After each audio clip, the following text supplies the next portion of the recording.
Brittney Griner is playing a game, and this is what Brittney Griner calls. I was not going to comment on any of this stuff until this took place. Watch what she says. The entire internet has reacted to this. Here's Brittney Griner. They're playing against the Indiana Fever, and look what she's saying. Go ahead, Rob. Patrick B. David's recent rant against Brittney Griner has gone viral on the internet.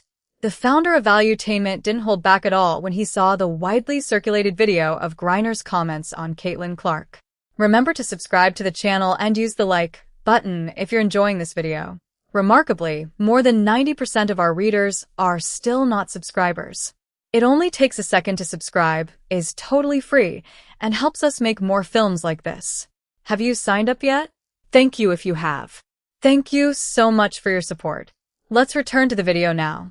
Well, that pretty much sounds like trash effing white girl. Yeah. I mean, let's just be honest. So the whole market reacts to this. Everyone is discussing his next statement. Griner certainly wishes she had never entered into court. Do you think Brittney Griner was deserving of the harsh criticism?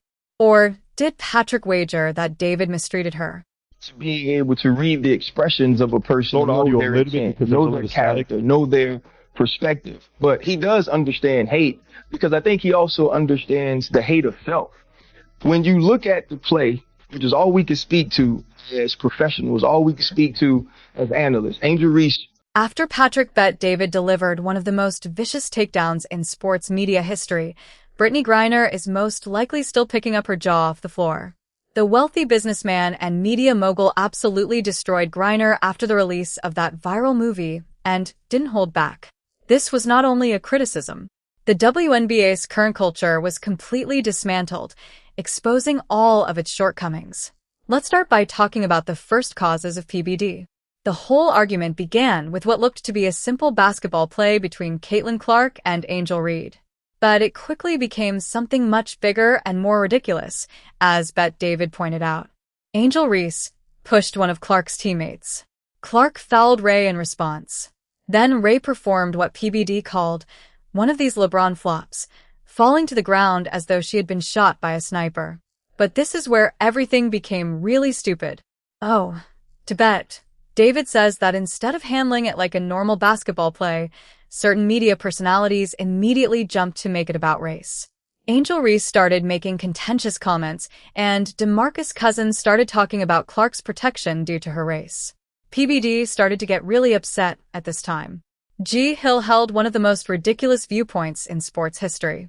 He also claimed that Angel Reese will become the Michael Jordan of the WNBA. Think about that for a second. Somehow, the greatest basketball player in history will be compared to a player who shoots 22.7% from the field, possibly the lowest shooting percentage in WNBA history. It was astounding what Patrick Bet David was hearing. No one else with working brain cells could, to be honest. What she said about the NBA. This is so funny how all this stuff works out, right? She says, this is from Brittney, every time we play her, there's this commotion, like this loud rumbling from the stands. Turns out it's people, thousands of them, just sitting there, watching on purpose. It's very disruptive. It's called a freaking game that they pay you money to play. Don't play the game. But the stupidity didn't stop there. Ryan Clark, an ESPN analyst, decided to step in and criticize RG3 for supporting Caitlin Clark. Things start to become extremely chaotic at this point. In fact, Clark asserted that RG3's perspective was unimportant because he is married to a white woman. You heard right.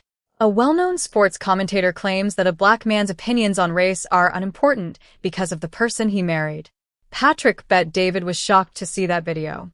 He couldn't believe someone would actually say anything so out of date and contentious on national television. Ryan Clark's view that a person's marital status determines their credibility on racial issues highlights the perversion of the discourse around women's basketball. But in reality, the disagreement was a prelude to the significant occasion. The footage of Brittney Griner fouling out against the Indiana Fever then surfaced. On the tape, she can be clearly heard saying something like, "Trash effing white chick." Patrick Bet that David went completely crazy at that time. PBD didn't hold back while discussing what he heard on the video. "It sounds like a garbage effing white lady," he continued, characterizing it as a racially insulting comment made by a player who should know better. But I'll bet David wasn't done. He had just begun. What really enraged PBD was Griner's hypocrisy and entitlement. In reality, this player was traded for the Russian arms dealer known as the Merchant of Death. Additionally, she shows her gratitude by making racist comments about the player who is independently preserving the WNBA from extinction. Make a bet. David went utterly crazy at this point.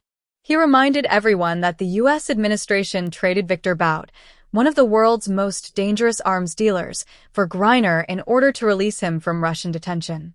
That is the level of commitment and selflessness put forth to ensure her independence.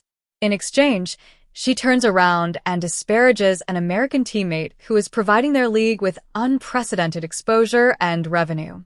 Brittney Griner voiced frustration in a recent interview, claiming that Caitlin Clark is ruining what used to make the WNBA great. Wait for this. Empty stands? Tom, let me just... Go ahead, I'm so mad. WNBA games used to be a chill, quiet place. You could bring your laptop and relax, maybe even get a little work done. But now...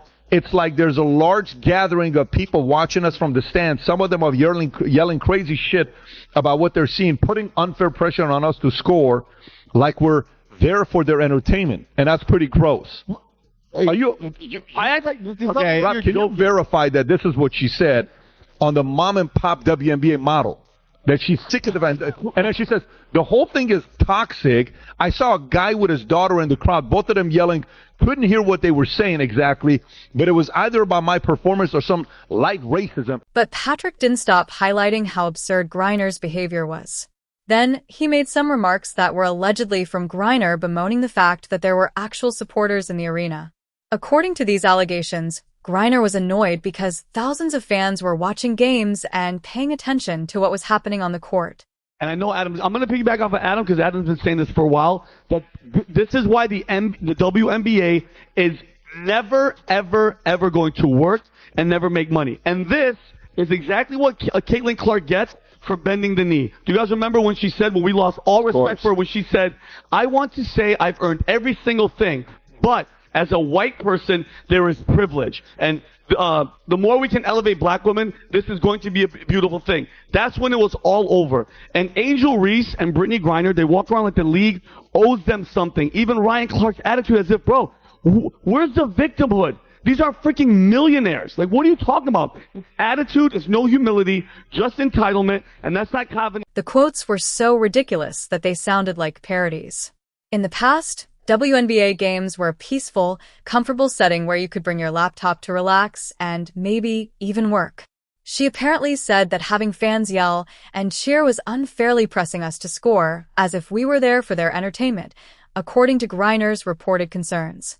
Even though it turned out that these remarks were amusing, Patrick Bet David's reaction to them perfectly captured the arrogant attitude that many WNBA players have displayed. That professional athletes would be offended by fans who actually care about their sport is nearly unfathomable. However, PBD addressed the WNBA's cultural problem more widely by using these quotes.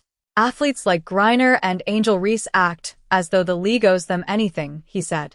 They display what he called attitude and entitlement, rather than being grateful for the attention and money that Caitlin Clark has brought to their league rather than the humility and professionalism that successful athletes demand. Patrick B.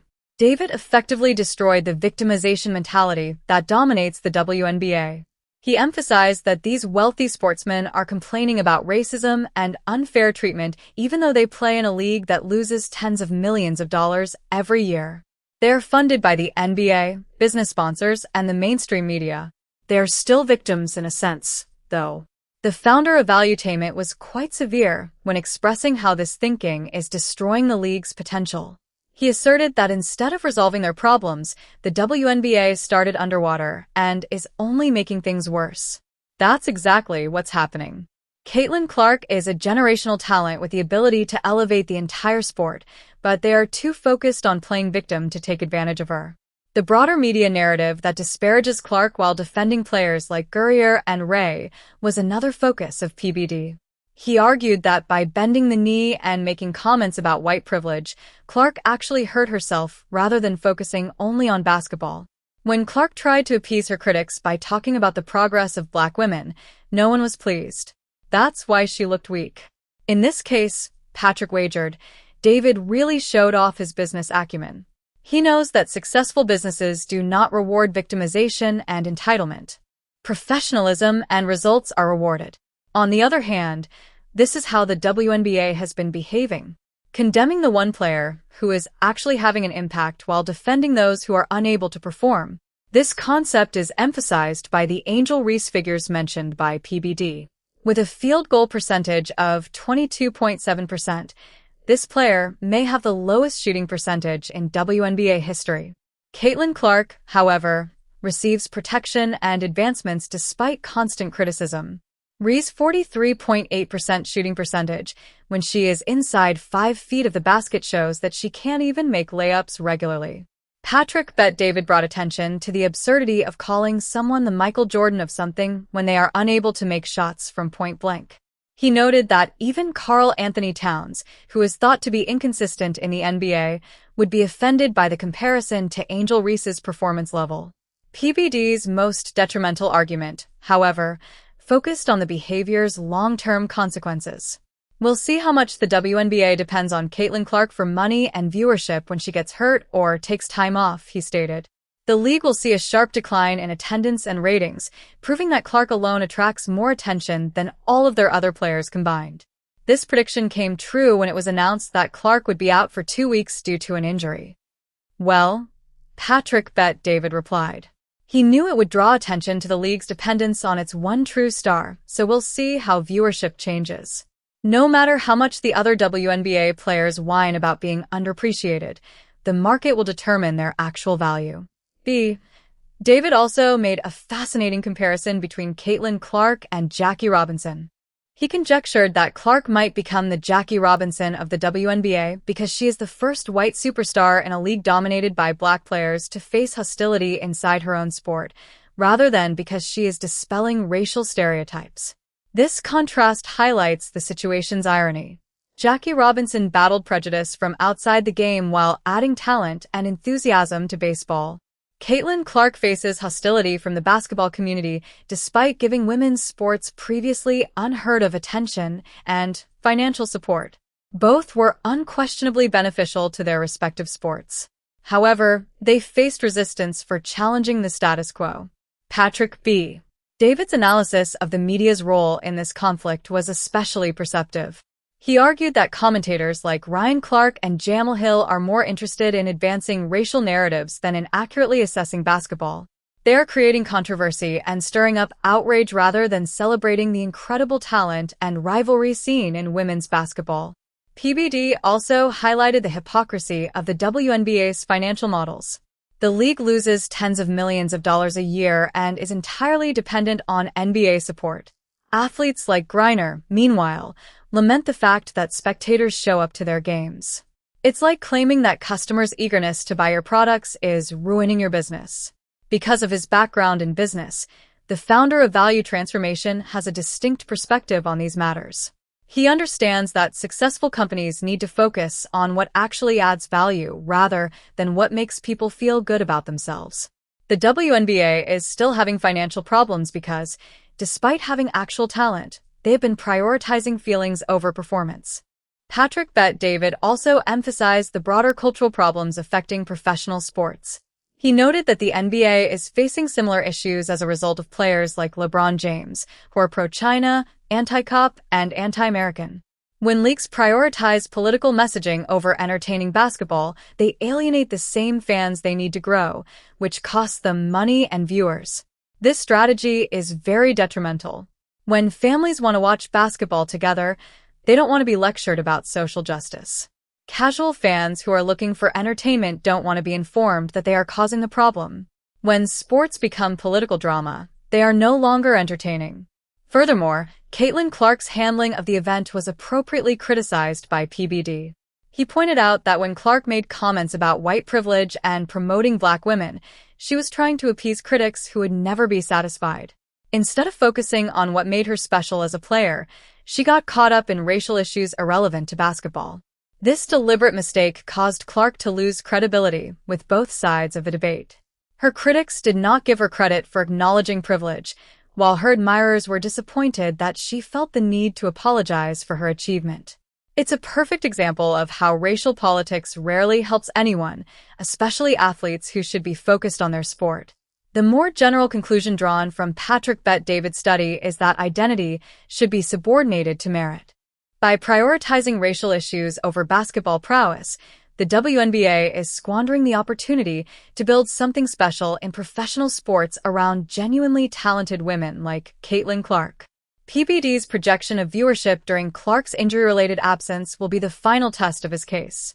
If the statistics fall when she isn't playing, the WNBA's other stars will be exposed to being significantly less valuable than they claim to be. If the league ignores this fact, they will continue to struggle financially and alienate the supporters who are most important to them.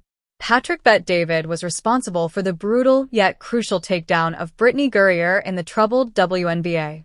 It was necessary to point out the self-destructive conduct, hypocrisy, and entitlement that prevent women's basketball from reaching its full potential. That's exactly what PBD did, and the sports world has benefited from hearing his point of view. Patrick B. David just gave Brittney Griner and the WNBA as a whole the much-needed reality check. His scathing criticism exposes the entitlement and hypocrisy that are fundamentally destroying women's basketball.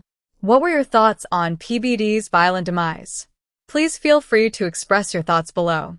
Click like and subscribe for more uncensored sports commentary. Please leave a remark below if you have any thoughts. Remember to subscribe and enable all notifications if you liked the video so you don't miss our most recent updates.